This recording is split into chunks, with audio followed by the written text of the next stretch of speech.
tarde, Alexandre. Boa tarde a todos que estão nos assistindo pelo canal Arte Agora, no YouTube. Mais um Iluminações. Desta feita, vamos falar sobre artes plásticas, desenho e pintura. E eu gostaria de dizer que é um prazer muito grande estar de volta ao canal e conversar com vocês sobre um tema que muito me admira e me encanta. Esse é o nosso nono programa da série, o sétimo programa de 2025. Nossos programas anteriores trouxemos pessoas envolvidas com poesia, artes cênicas, ou seja, teatro, dança, música, cinema. Também trouxemos pessoas que falaram sobre literatura popular, enfocando cantoria e repente. Também trouxemos literatura de cordel e falamos da nona arte, histórias em quadrinhos. No nosso último programa, o programa de junho, falamos sobre arte popular, trazendo para vocês o artesanato. Agora, nossas iluminações se voltarão para as artes plásticas, dessa feita desenho e pintura, e traremos para vocês artistas plásticos que falarão sobre sua arte. E, seguindo a tradição do programa, faremos um breve histórico sobre o desenho e a pintura e o relacionamento com as demais artes em todos os gêneros, notadamente a literatura e a poesia. Iniciamos nosso programa de hoje com uma pergunta: o desenho pode ser inserido entre as artes plásticas? A resposta é sim, porquanto o desenho é uma forma de arte, uma forma de expressão dentro das artes plásticas que, através da linguagem visual, cria imagens, pontos e formas entre linhas e traços, podendo transmitir mensagens e emoções. O desenhista, para expressar sua arte, pode utilizar como material de trabalho, entre tantos outros, o lápis, o carvão, canetas, para produzirem em desenhos as suas pinturas, as esculturas e gravuras. O desenho também pode anteceder um processo criativo, elaborando uma imagem ou mesmo ser a própria obra de arte. Por definição, desenho é uma forma de manifestação da arte. O artista transfere para o papel imagens e criações de sua imaginação. É basicamente uma composição bidimensional, constituída por linhas, pontos e forma. É diferente da pintura e da gravura em relação à técnica e ao objetivo para o qual é criado. O desenho é utilizado nos mais diversos segmentos profissionais, tornando assim a arte diversificada a diferentes contextos. Essa definição se encontra no site Brasil Escola. Como a história da pintura confunde-se com a história da própria humanidade, voltamos nossas atenções à relação entre a história da arte, em especial o desenho e pintura, e os movimentos literários dos séculos XIX até os dias atuais. Em pesquisa realizada no intuito de buscar elementos que tornassem clara essa relação entre a literatura e a pintura, encontramos um trabalho de pesquisa realizado por Alessa van der Ham e Rosilene Frederico Rocha Bambini, intitulado A Arte de Pintar em Prosa, as relações da literatura e pintura na narrativa de Edgar Allan Poe. Esse trabalho está disponível no Centro de Ciências Humanas da Universidade do Sagrado Coração, em Bauru, São Paulo. Muito interessante o trabalho, encontra-se também no grupo de pesquisa Ensino de Língua e Literatura daquela universidade. Na pesquisa, as autoras buscaram desenvolver um estudo aprofundado sobre a ligação entre a literatura e a pintura, pois, segundo elas, apesar de consistir em atividades diversas, essas duas manifestações artísticas interagem entre si e se comunicam dentro de um vasto campo denominado arte. A literatura é a arte da palavra e a pintura é a arte das cores e formas. E quando nos propomos a identificar essa união, verificamos que a linguagem é formadora de imagens que são criadas a partir de determinada linguagem adotada e trabalhada. Com essa pesquisa, Buscou-se delimitar onde, quando e como a arte da literatura se encontra com a arte, a arte pictórica. Para tanto, na pesquisa foi escolhida como estudo de caso uma obra narrativa para o conto intitulado A Queda da Casa de Usher, de Edgar Allan Poe, o qual eu recomendo a leitura. Segundo elas, as autoras, após a leitura do conto, percebe-se que a ambientação escolhida está bem adequada ao tom da narrativa, por retratar um tom de tristeza e melancolia. O ambiente descrito é melancólico e frio, por isso, a estação em que se passam os acontecimentos só poderia ser outono ou inverno. O narrador descreve um clima pesado, as nuvens e o céu são apresentados como sombrios e escuros. Tem-se então um cenário propício a despertar a tristeza em qualquer indivíduo. E prosseguem a sua análise no estabelecimento da relação entre poesia e pintura, dizendo que, com isso, Poe chama atenção para a questão do tom, também entendido como a atmosfera do conto. Na pintura, corresponderia à escolha das cores e recursos que comporiam a tela, como os tons mais escuros, capazes de transmitir uma impressão de frieza, de obscuridade, bem como os tons mais vibrantes, normalmente associados à alegria e à satisfação. A exploração de ambos, de forma harmoniosa ou não, proporcionaria novos sentidos a essas cores. No conto especificamente, a atmosfera é um aspecto imprescindível para despertar as sensações que atingiriam o leitor ao longo da leitura e, consequentemente, o efeito. Entre um acontecimento e outro, Poe não economiza o uso de uma linguagem descritiva, alegórica e sinestésica para ambientar e criar nitidamente, na mente de seus leitores, o cenário dos acontecimentos narrados no conto.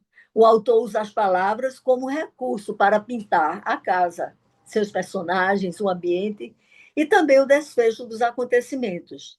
Essa tela, entre aspas, facilmente criada na mente do leitor, só é possível por meio da linguagem carregada de significações, com grande polissemia e conotação, capaz de revelar uma forte relação entre a literatura e a pintura, ou seja, a arte de pintar em prosa. Sobre a comunicação entre as artes e seu entrelaçamento, de acordo com o livro O que é Arte, de George Coley, a arte são certas manifestações da atividade humana, diante das quais nosso sentimento é admirativo, isto é, nossa cultura possui uma noção que denomina solidamente algumas atividades e as privilegia. Ou seja, a arte transmite e expressa ideias e emoções, independentemente de sua forma final, que pode ser uma pintura, uma escultura, um texto literário, entre outros meios de produção. Não importa a forma como ela é trabalhada, ela reflete as ações e os acontecimentos ocorridos ao longo do tempo. A literatura é um grande condutor de sensibilidade do autor, assim como a pintura. Assim, podemos entender a complexidade por trás da escolha do verbo para a formação de uma obra literária. Com palavras carregadas de significado, não apenas é uma escolha aleatória. Esse trabalho de selecionar é como o trabalho de um pintor diante de seu quadro. Ele não apenas pinta, mas sim combina cores, formas e texturas para transformarem a obra de arte. Da mesma forma que o pintor se entrega à sua tela, o escritor se entrega à sua escrita, combinando cores, texturas, pensamentos, formas, influências externas ou internas. Há, então, uma nítida aliança entre poesia e pintura, pois durante os séculos, pintores buscavam inspirações nos temas literários para suas composições, e os poetas tentavam pôr imagens diante dos olhos dos leitores, que somente as artes visuais poderiam oferecer adequadamente. Tomemos como exemplo Leonardo da Vinci, considerado um dos maiores engenheiros e humanistas da Renascença, que compôs suas obras a partir da observação da natureza, da água, das plantas, dos pássaros voando e da anatomia humana. Em seus famosos manuscritos e cadernos, ele descrevia duas invenções e fazia os seus desenhos, registrando assim as suas criações artísticas. Da Vinci tinha uma imensa capacidade humana de inovar. Era imaginativo e, como uma pessoa humana real, era filho ilegítimo, gay, canhoto e vegetariano, além de ser distraído. Mário Praz conta em seu livro Literatura e Artes Visuais que em textos que tais se fundou a prática de pintores e poetas durante séculos, aqueles iam buscar para suas composições inspiração nos temas literários e nestes tentavam pôr diante dos olhos dos leitores imagens que somente as artes visuais, ter-se-ia pensado, poderiam adequadamente oferecer. Para Praz, aquilo que se visualiza por meio de um texto poético possui uma lógica única e que ninguém se escandaliza com um poeta que diz: a água é como um cristal. Ou seja, ele trabalha a palavra de forma que se crie uma imagem de algo translúcido e incolor, assim como a água, sem de fato a descrever. Curiosidade: Mário Praz foi um crítico de arte e literatura italiano, conhecido por suas análises da relação entre a literatura e as artes visuais. Sua obra mais famosa, The Romantic Agony, originalmente La Carne, La Morte, explora temas macabros e sensuais do romantismo, tanto na literatura quanto na pintura. Praz também escreveu sobre neoclassicismo, o herói na ficção vitoriana, e fez uma analogia pessoal de suas leituras, além de traduzir obras de autores como Shakespeare, Jane Austen, para o italiano. Gostaria agora de pedir licença para vocês, meus amigos que estão aqui me prestigiando no programa Iluminações, de falar um pouco de minha relação pessoal com as artes plásticas, o desenho e a pintura. Normalmente eu convido artistas plásticos, convido pessoas envolvidas com o tema abordado no programa, para que coloquem as suas emoções, coloquem a sua relação com aquele gênero artístico que estamos conversando. Desta feita, como eu tenho uma relação pessoal muito antiga com a pintura, com as artes plásticas em si e com a literatura, eu achei, me dei tomei a liberdade de falar sobre o assunto.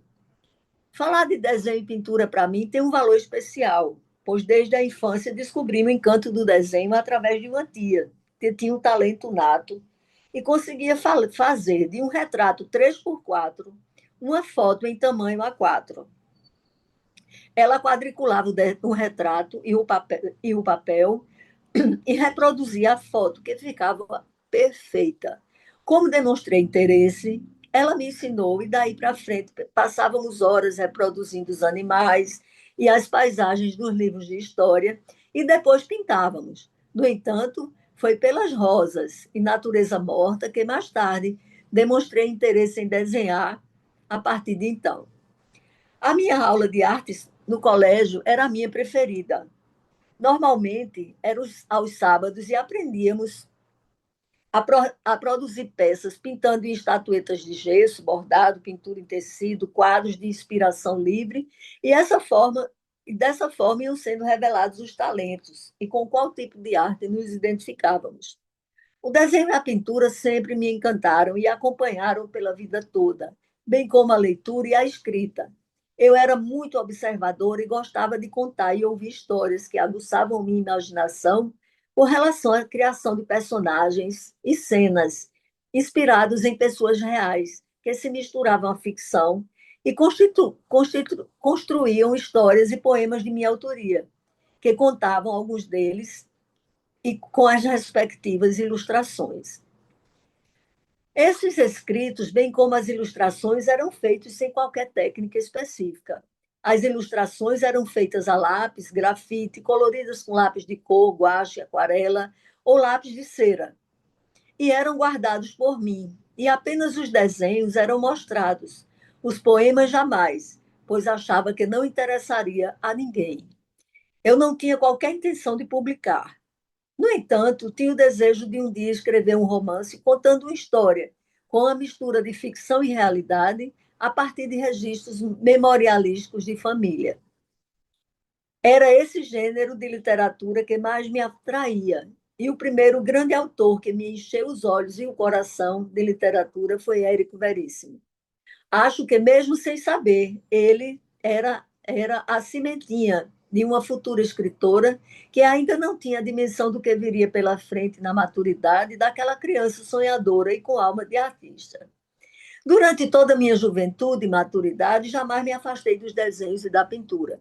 E fui estudar pintura no ateliê da artista plástica e pintora Sônia Sarinho, onde permaneço até os dias atuais e a quem agradeço pelos ensinamentos e pelas lições de vida e amor às artes.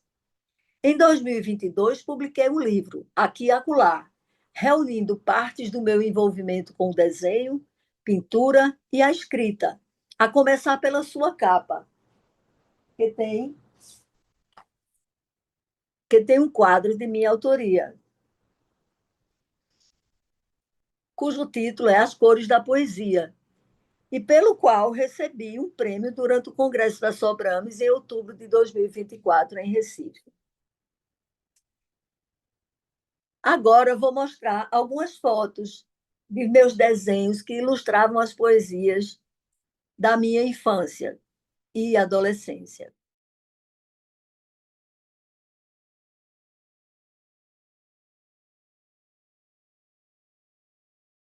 Dando prosseguimento, também gostaria de convidá-los para conhecer o meu ateliê, a que carinhosamente chamo de meu cantinho, que é o meu refúgio literário e artístico e também um local bom para um cafezinho.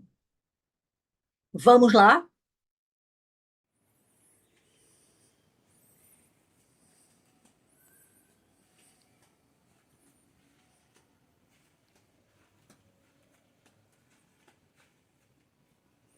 Sejam bem-vindos a apresentar o meu cantinho, onde eu crio, escuto música, converso, recebo os amigos para um cafezinho. Vamos entrar, sejam muito bem-vindos. Tudo aqui foi feito com muito carinho. Aqui é a mesa de trabalho, não reparem a bagunça. Realmente há muitas tintas misturadas. Aqui são os quadros já acabados e outros ainda por fazer, que eu vou deixar aqui para mostrar a vocês depois. Aqui conversamos sobre arte, sobre literatura, temos bons livros, Universo das Cores, desenhando com o lado direito do cérebro.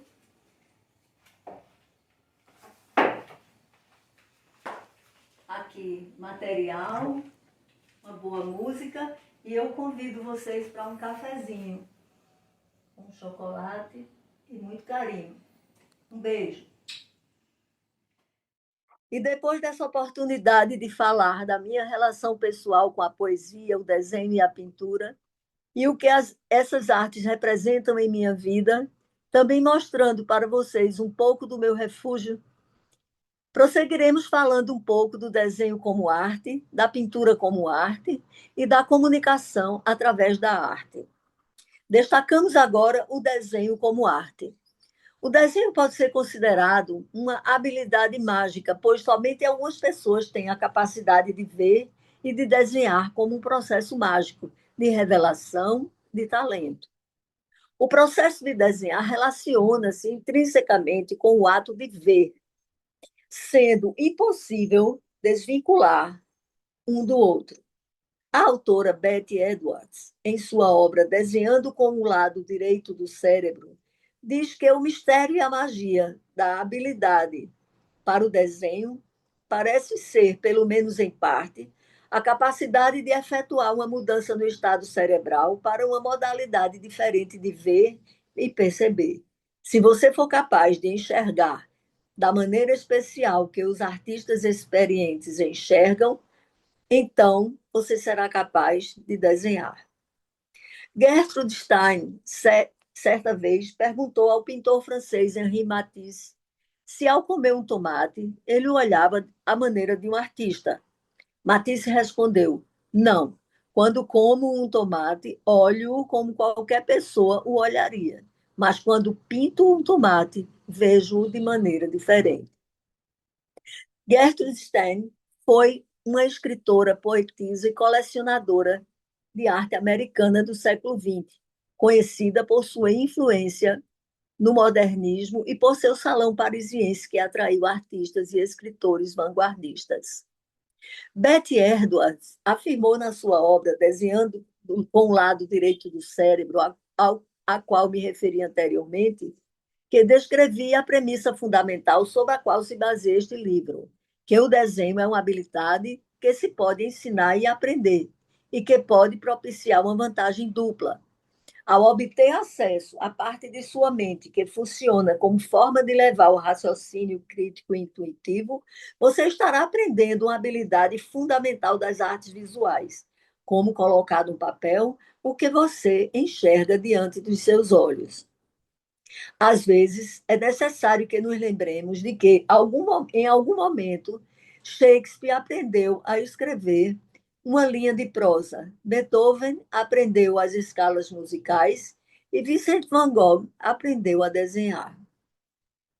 Israel Pedrosa tem uma obra denominada O Universo da Cor, e, sob o título de A Ciência do Desenho, diz o seguinte: o que em Alberti é apenas indicativo como circunscrição e composição, Leonardo da Vinci faz inúmeras observações nos campos da ótica geométrica, da geometria, do desenho analítico, da anatomia e dos estudos de luz e sombra, criando a ciência do desenho.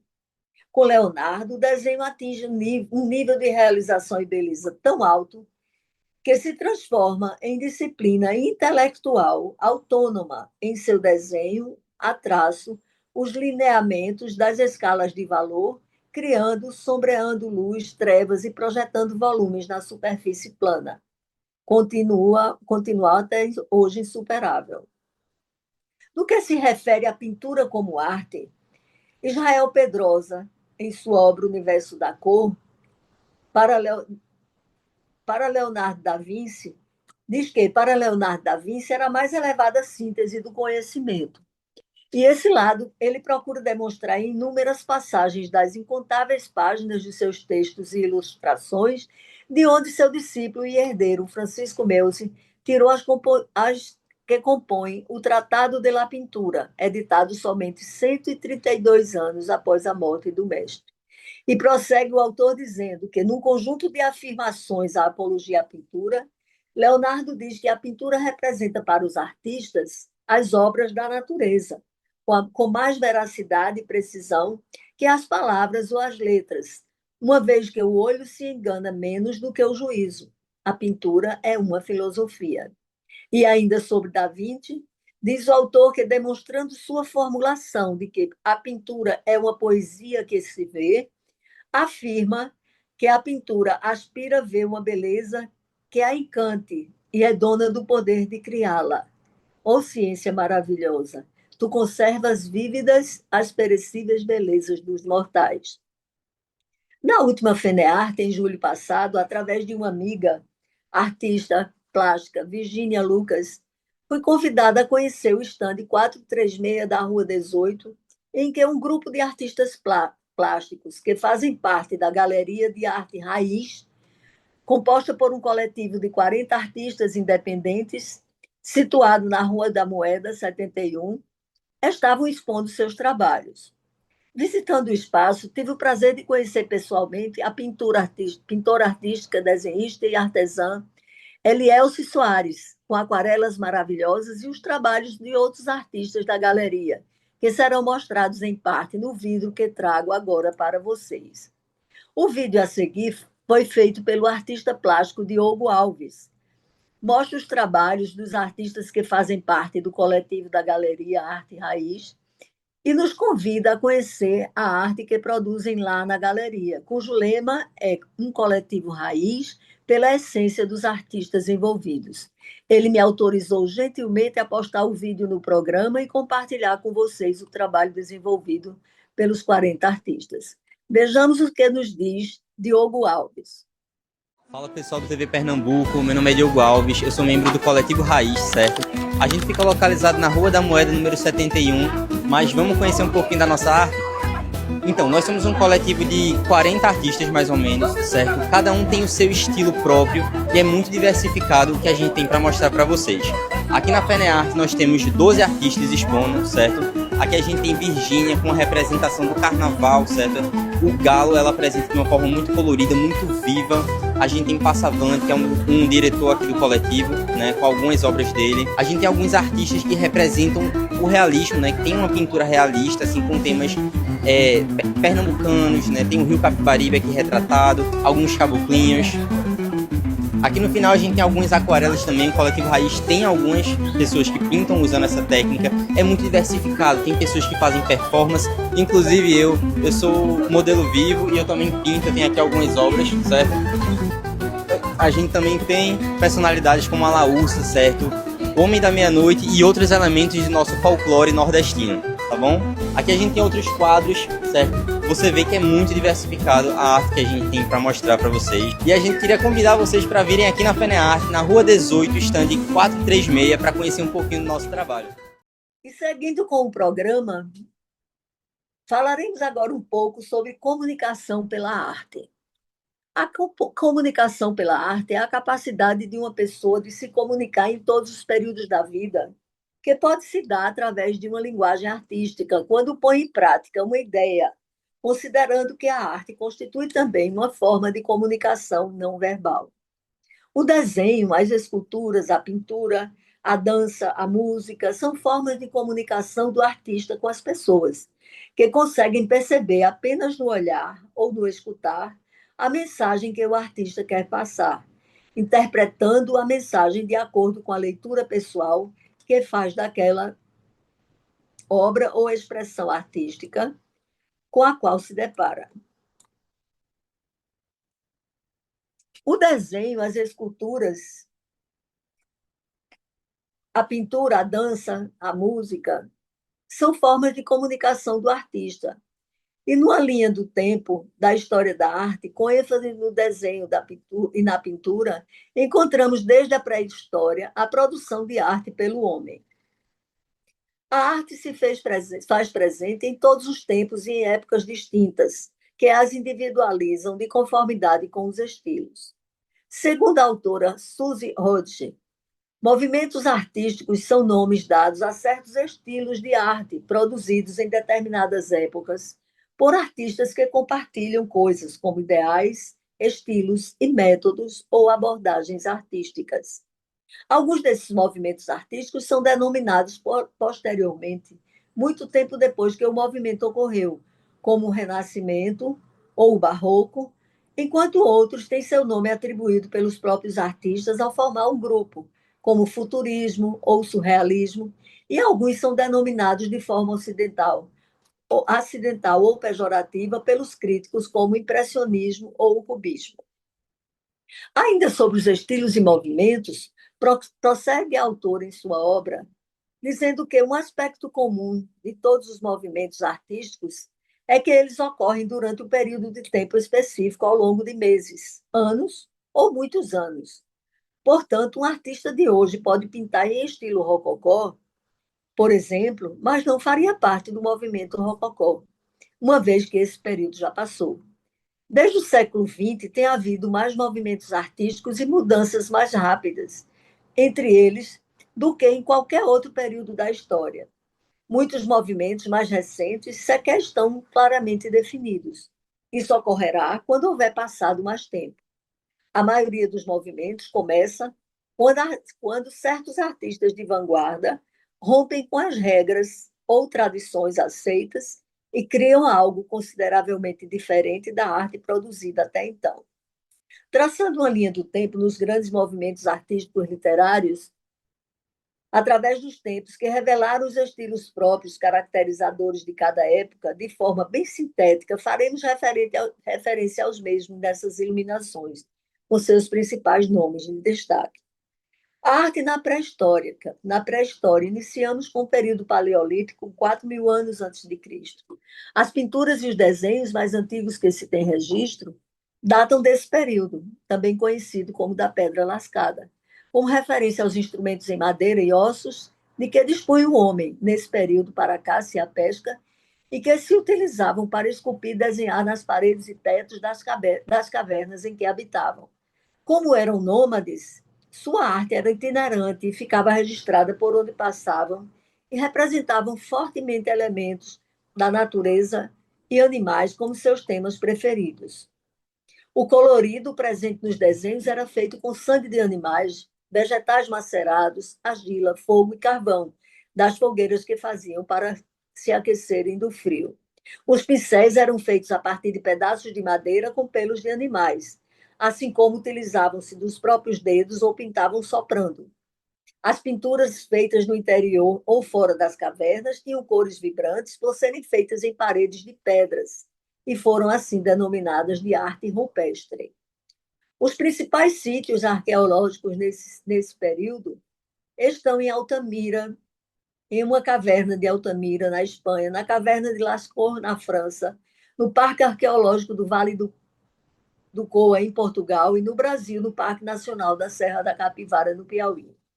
Tem uma curiosidade nesse período em que a Paraíba abriga sítios arqueológicos com desenhos e pinturas rupestres, com destaque para a Pedra do Ingá, um monumento nacional com inscrições entalhadas em rocha, localizada no município de Ingá. É um sítio arqueológico com inscrições rupestres entalhadas em rocha gnásica.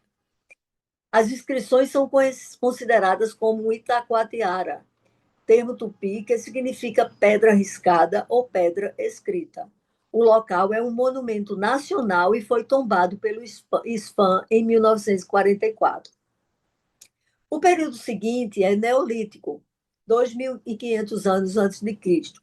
Após desenvolver várias habilidades decorrentes de sua situação de nômades e por necessidade de busca de conhecimento, o homem, ao longo do tempo, foi sentindo a necessidade de melhorar a sua vida na Terra.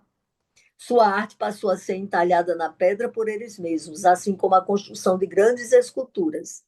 Esse período ficou conhecido como a Idade da Pedra Polida. Na antiguidade, havia civilizações antigas que desenvolveram estilos próprios, com ênfase em temas religiosos e mitológicos, a exemplo da arte greco-romana. De acordo com Suzy Hodge, com proporções harmoniosas e ênfase na estética, a arte da Grécia e da Roma antigas tornou-se a base e a inspiração de toda a arte ocidental. Durante milhares de anos, a pintura, a escultura, a arquitetura e a cerâmica, produzidas no antigo Império Grego, incorporaram os ideais de beleza. E entre as técnicas aperfeiçoadas por eles, incluem-se as esculturas por meio de entalhe e fundição, a pintura de afrescos e a construção de magníficas edificações. Na Idade Média, a pintura medieval foi fortemente influenciada pela religião, com destaque para a arte bizantina e pintura em igrejas. O Renascimento teve seu apogeu no final do século XV e início do século XVI, e foi um período de retomada dos ideais clássicos com foco na figura humana, buscando capturar a emoção humana, assim como a beleza e o mistério do mundo natural e a representação da realidade, tendo como artistas marcantes no período Leonardo da Vinci e Michelangelo. O Barroco, caracterizado fortemente por dramaticidade, uso de luz e sombras e temas religiosos com artistas como Caravaggio e Rembrandt. Na pintura, esse estilo caracterizou-se pela inclusão de novas técnicas, o claro e escuro, cujo objetivo era criar efeitos de luzes e sombras e com ênfase no emocional e teatral. O estilo barroco ampliou o alcance da arte, abrindo caminhos para as paisagens. Teve início na Itália, propagando-se para a França, Alemanha, Holanda, Espanha e Inglaterra. São grandes nomes do barroco, dentre outros, Caravaggio, Diego Velázquez e Rembrandt. Rococó, Como desdobramento do barroco, esse movimento surgido na França representava um estilo mais leve e ornamental, com cores claras em tons pastéis, e temas da vida cotidiana e da natureza, o que o diferenciava do barroco, cujo estilo contemplava cores fortes e vibrantes. A arte era mais rebuscada e com a predominância de elementos florais e formas arredondadas. Vale ressaltar algumas curiosidades desse período, pois é nele que surgiu o conhecido e chamado estilo Luís XV. As famosas peças Luís XV, presentes em mobiliários e na decoração da época do reinado do monarca de mesmo nome.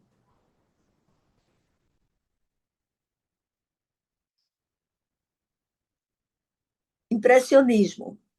No impressionismo, busca capturar a impressão visual de uma cena com contrastes causados pela luz e sombra, obtidos a partir de pinceladas soltas e cores vibrantes. A pintura ao ar livre causa um efeito de indefinição e falta de nitidez, como se pode ver em obras de Monet e Renoir.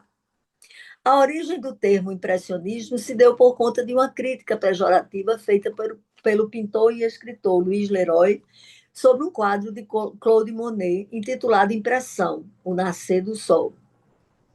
Edgar Degas pintou mais sobre a luz artificial, como a do teatro refletia sobre as bailarinas. Gostava de registrar um instante ou expressão do corpo em movimento. Exemplo disso são os quadros A Primeira Bailarina e O Ensaio. São grandes nomes do impressionismo, Claude Monet e Edgar Degas, Pierre-Auguste Renoir, Mary Cossat e Camille Pissarro. Pós-impressionismo. Segundo Suzy Hodge, o termo abrange vários estilos adotados por artistas que sucederam o impressionismo com novas e coloridas abordagens. Os chamados pós-impressionistas eram assim chamados após a sua morte, em sua maioria. Eles faziam um trabalho independente, explorando cores vivas e, ao contrário dos impressionistas, não retratavam diretamente o mundo. Eles expressavam a atmosfera ou espiritualidade por meio de cor e simbolismo, efeitos ópticos e ainda analisavam estruturas subjacentes em abordagens bem peculiares. Os pós-impressionistas, por meio de suas representações estilizadas, introduziram noções de abstração. Uma curiosidade é de que a cor usada por muitos pós-impressionistas para moldar e exprimir a estrutura dos objetos, aqueles que trabalhavam no sul da França usavam cores mais vivas e todos representavam uma grande variedade de temas da vida contemporânea. A maioria dessas obras tinha temas alegres. Alguns usavam a fotografia até mais que os impressionistas, retratando a vida e pontos de vista em comum. A pintura pós-impressionista surgiu em 1907 e 1908 por intermédio desses artistas, que não podem ser enquadrados em um movimento artístico. Destacam-se no pós-impressionista Paul Cézanne, Vicente Van Gogh, Paul Gauguin, Henri de Toulouse-Lautrec e Henri Rousseau. O neoimpressionismo é um movimento que surgiu em um estilo voltado para a vibração das cores. Esse movimento pode ser chamado também de pontilhismo, que é um estilo que consiste em pintar usando pontos de cor, um ao lado do outro, sem mistura prévia, para dar um efeito mais vibrante às suas pinturas. A intenção era de que as cores se misturassem nos olhos dos espectadores e parecessem mais luminosos.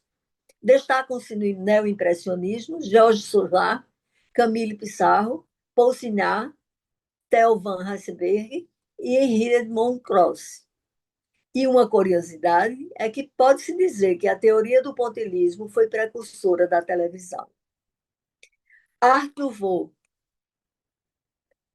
que foi de 1890 a 1914, traduzido do termo francês significando arte nova, segundo Suzy Hodge, foi uma tentativa de criar uma forma de expressão moderna e singular que evocasse o espírito do novo século. Versátil, o movimento manifestou na pintura, na ilustração, na escultura, joalheria, Trabalho com metais, vidro, cerâmica, mobiliário e figurinos de moda. Os artistas do Art Nouveau desejavam elevar o status do trabalho artesanal e do design à categoria de obra de arte. No século XX, temos o modernismo, que é o movimento que engloba diversos estilos como expressionismo, cubismo e abstracionismo, com artistas como Picasso e Kandinsky. No expressionismo, de acordo com Odge, parcialmente inspirados pelos simbolismos, os expressionistas distorceram as formas e usaram cores fortes para transmitir suas preocupações quanto aos rumos que a sociedade moderna tomava. O nome forte do expressionismo da pintura é Amadeu Modigliani, segundo que era pintor de obras elegantes, possuindo estilo próprio, com figuras alongadas, cujos rostos e olhos têm aspecto de máscara da arte africana. Identifica-se com esse movimento por se distanciar da academia e por apresentar uma pintura de cores puras. A arte expressionista no Brasil tem como grande nome a artista plástica Anita Malfatti, que em 1917 realizou no Brasil uma exposição para mostrar o que estava acontecendo no meio artístico europeu, dando início à formação de um grupo de artistas e escritores que viriam a transformar a arte no Brasil. O fauvismo, inspirados inicialmente por diversos pós-impressionistas, foi um grupo de pessoas que usava pinceladas de cores vivas e soltas. Matisse é visto como líder do fauvismo.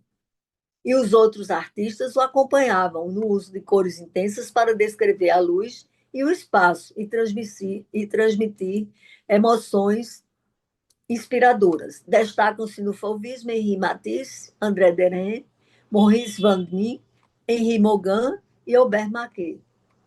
O cubismo, que foi de 1907 a 1908, dentro da arte moderna, pode ser considerado o mais importante dentre todos os movimentos, tendo como seus criadores Pablo Picasso e Georges Braque. O cubismo criou uma nova dimensão para a pintura. Inspirados por Cézanne, Picasso e Braque, começaram a trabalhar juntos, abandonando intencionalmente as tradições artísticas europeias de criar a ilusão de espaço a partir de pontos de vista fixos. Os cubistas inspiraram diversos artistas e movimentos subsequentes.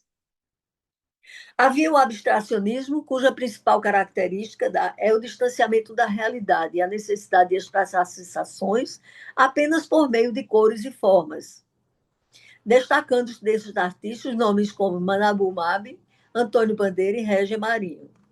O futurismo foi um movimento com forte ligação com a literatura e inaugurou um novo tipo de arte, com o Manifesto Futurista de 1909, de autoria do poeta e escritor Filippo Tommaso Marinetti, que pregava a liberdade das palavras, levando em consideração o design tipográfico.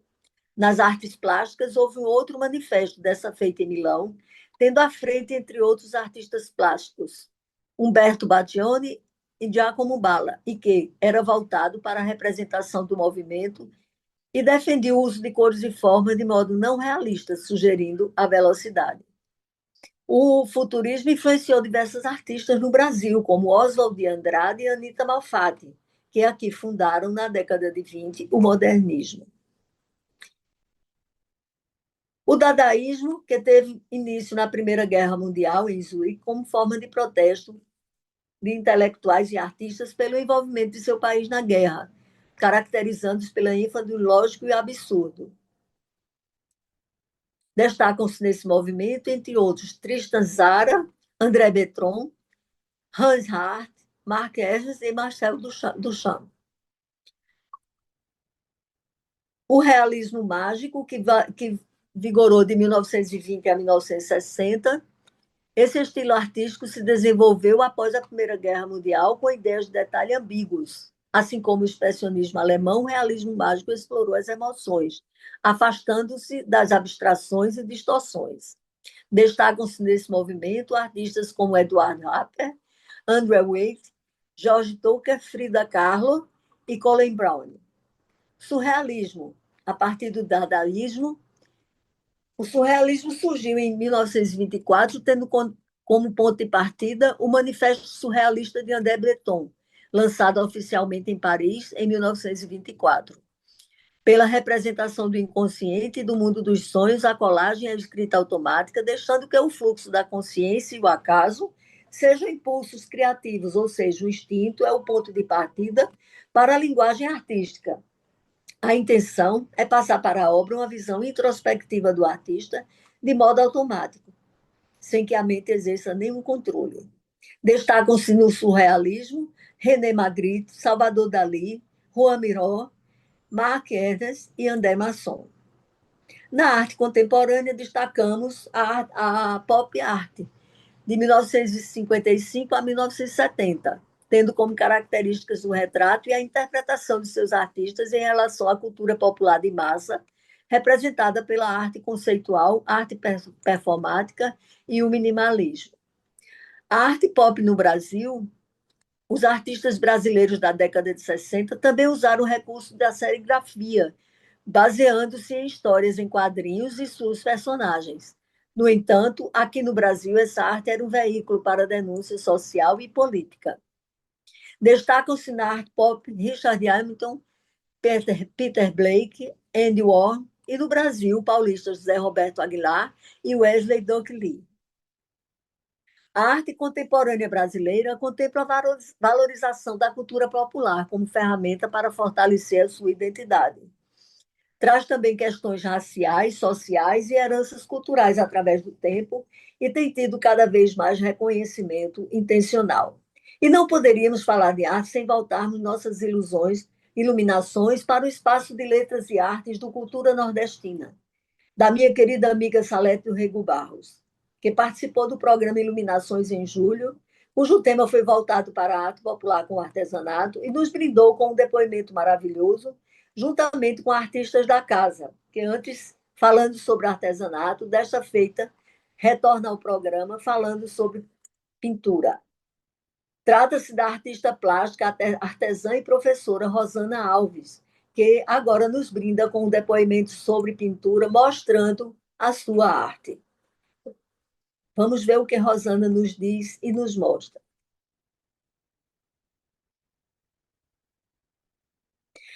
Após essa linda demonstração de arte, através da pintura, agradeço de coração a Rosana pela magnífica apresentação de sua arte, bem como pela sua trajetória e história como artista e professora, que abrilhantou o nosso programa. Encaminhando-nos para o final de mais um programa da série Iluminações, gostaria de reafirmar minha alegria por estar mais uma vez aqui com vocês, falando de um tema muito precioso para mim, o desenho e a pintura, que, como a literatura, fazem parte da minha vida e do meu dia a dia há muitos anos. Gostaria de agradecer a todos que nos assistiram pelo canal Arte Agora, bem como aqueles que participaram do programa com seus depoimentos e histórias, e dizer que é sempre muito bom estar com vocês. Um abraço bem apertado em todos e convido a assistirem os stories sobre artes plásticas que se encontram no destaque do meu Instagram. E até o próximo programa, se Deus permitir. Viva as artes plásticas, viva o desenho, viva a pintura e viva as iluminações. Um abraço bem apertado e um beijo no coração.